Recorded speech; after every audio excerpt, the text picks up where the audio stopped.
The Christianity Maintenance Program by Steve Martin. When you get a shiny new lawnmower, the first thing you learn is how to keep it purring like a kitten. You change the oil, clean the air filter, sharpen the blade, and give it regular tune-ups. Skip these steps, and you'll have a sad, sputtering mower on your hands, or worse, a mower fit for the junkyard. Thankfully, they give you a manual with all of the instructions. Well, Christianity has a bit of that vibe too. Once you've signed up by accepting Jesus, they hand you a to-do list to keep your spiritual engine running. There's often a manual, no, not the Bible, that outlines your maintenance tasks. Daily Bible reading, prayer, and confessing sins are just the basics. Add in regular church attendance, tithing, witnessing, speaking in tongues, and dressing the right way. Every church has its own list, but trust me, there's always a list. If you slack off, you might get a friendly visit from the preacher, face rejection from fellow members, or worst case scenario, get booted out with a side of hellfire. It's up to you to know the list and stick to it. Ignore it at your own risk.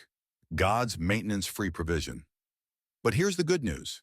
You do not need to maintain what God Himself has provided. God's work in you is maintenance-free.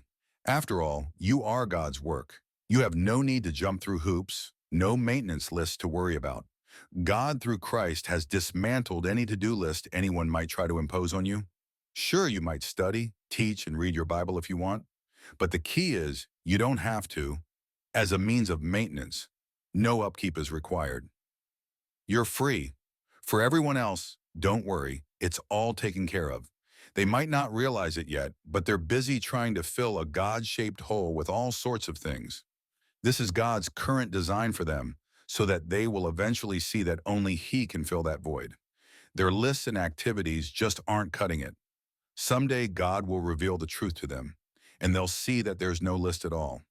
They were in from the start, so we can kick back with peace and assurance, knowing that there's no maintenance program, no checklist, and no need to figure out how to please God.